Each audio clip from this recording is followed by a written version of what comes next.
श्री शिवाय नमस्तुभ्यम मित्रों। शिवरात्रि 8/5 को पड़ने वाली है। जो भी व्यक्ति शिवरात्रि के दिन भगवान शिव के मंदिर में दिया लगाएगा या बेलपत्र के पेड़ के नीचे जो दिया प्रज्वलित करेगा, उसके घर में लक्ष्मी माता सदैव के लिए विराजमान रहेंगी।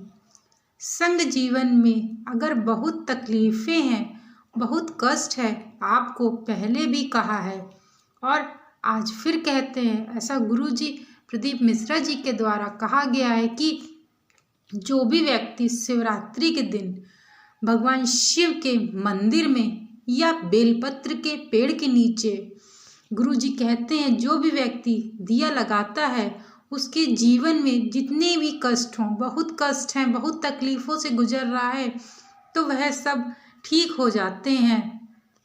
जो माघ महीने में शिवरात्रि पड़ती है, उसे भी प्रलभ शिवरात्रि होती है, महाशिवरात्रि। यह 19 वर्ष के 2 बार गैप करने के बाद 183 वर्ष के बाद आई है। यह जो शिवरात्रि है, यह 183 वर्षों के बाद फिर से आई है, जिसे महाशिवरात्रि कहा जा रहा है। और गुरु जी के द्वारा बताया गया, शिव रात्रि प्राप्त होगा सभी को उसके फल।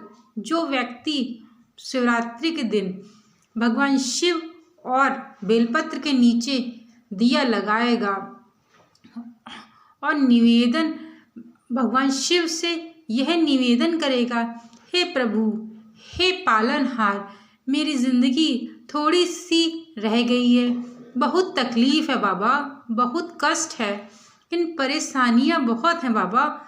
इस शिवरात्रि को हाथ जोड़ के भगवान शिव के से कहेगा, हे भगवान, आप हमारे जीवन में इतनी तकलीफ से हम गुजर रहे हैं, भगवान इन कष्टों का हरण करो। गुरुजी कहते हैं, खाली शिवरात्रि को आपको पहले भी कहा है, आज भी कह रहे हैं, वस्तु भगवान शंकर को हम रात्रि के समय पर चढ़ाएं। यानी कि जो भी वस्तु हम भगवान शिव को अर्पित करते हैं, वह रात्रि के समय चढ़ाएं, जिससे हमारे रोग समाप्त हो जाएं, हमारी बीमारियां समाप्त हो जाएं, हमारे जीवन में सुख समृद्धि लक्ष्मी आ जाए। वो सब आप भगवान शिव को समर्पित कर दें। और शिवरात्रि आने में देरी है और आपके जीवन में बहुत कष्ट हैं, बहुत कष्ट हैं महाराज, आप इन कष्टों का हरण करो।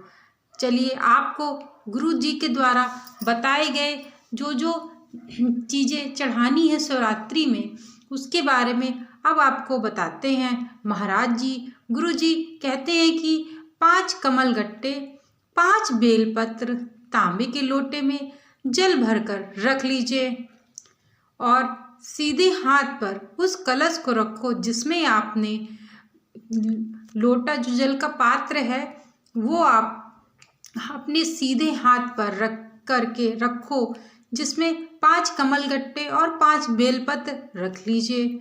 श्री शिवाय नमस्तुभ्यम का जाप करते हुए आप मंदिर जाइए। शिव पुराण का मूल मंत्र, जैसे भगवान का मूल मंत्र ओम नमो भगवते वासुदेवाय है, भगवान ये मंत्र ओम नमो वासुदेवाय, यह मंत्र आप जानते हैं कि भगवान विष्णु जी का मूल मंत्र है, पुराणों का मूल मंत्र श्री शिवाय नमस्तुभ्यम। इस मंत्र का 5 बार स्मरण कर लो और आपको जो भी तकलीफ है, उसको हृदय चित्र से धर कर मस्तक से कलश को लगाकर किसी एकांतवास महादेव पर, एकांतेश्वर महादेव का नाम आपको लेना है। एकांतेश्वर महादेव का मतलब है कि आपने गांव से, नगर से, शहर से, जो बाहर खेड़े में हो बिल्कुल बाहर, जिसे शिवलिंग पर कोई पूजन करने न जाता हो, एकांत में बैठे हों, जंगल में बैठे हों, कहीं किसी वृक्ष के नीचे विराजमान हो, ऐसे ऐसे में भगवान शिव को जाकर के आपको एकांतेश्वर महादेव पर अपनी कामना कर लो कर लो। जल एकांतेश्वर महादेव की ऊपर अपना जो जल लेके गए हैं आप, लोटे में बेलपत्र और कमलगट्टा अपने घर पर लेकर कि जो आप लेके गए हैं एकांतेश्वर महादेव पर अपनी कामना कर लो, वो जल अर्पित कर दो। एक बेलपत्र, एक कमलगट्टा अपने घर पर लेकर आ जाओ। जो तकलीफ बहुत ज़्यादा जब तकलीफ बहुत ज़्यादा हो रही हो, 5 दिन में आपको मालूम पड़ जाएगा, 5 दिन में अंतर हो जाएगा। शिव का अनुमोदन करो, शंकर का स्मरण करो। गुरु जी कहते हैं कि आप जो शहर से और जिस जगह पर रहते हो वहाँ से जो दूर हो, वृक्ष के नीचे विराजमान हो, ऐसे एकांतेश्वर महादेव पर अपनी कामना कह दो उनसे, भगवान शिव से एकांतेश्वर महादेव का नाम लेकर के उनको जल अर्पित कर दो। और जो कमलगट्टे और बेलपत्र लेके गए हैं वो भगवान शिव को अर्पित कर दो। और एक कमलगट्टा और एक बेलपत्र अपने घर पर लेकर के आ जाओ। तकलीफें बहुत ज़्यादा हो रही है तो 5 दिन में आपको मालूम पड़ जाएगा कि आपके जीवन में जो दुख हैं धीरे धीरे कटना प्रारंभ हो गए हैं। शिव का अनुमोदन आप करते रहो, शंकर का स्मरण आप करते रहो, श्री शिवाय नमस्तुभ्यम का जाप आप करते रहो। गुरु जी कहते हैं ये अविश्वसनीय का जो अधिक मास है वो 183 वर्षों के बाद वापस आया है। ये योग पहले मिल जाता 19 वर्ष में, पर अब मिलेगा 183 वर्ष में। एक है कहीं माता जी का एक प्रश्न था, वो कहाँ से थी कि उसके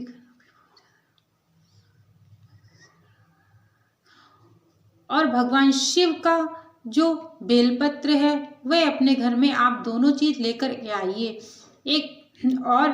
एक भोगनी में गेहूं रख लीजिए भगवान शिव के और गुरुदेव जी कहते हैं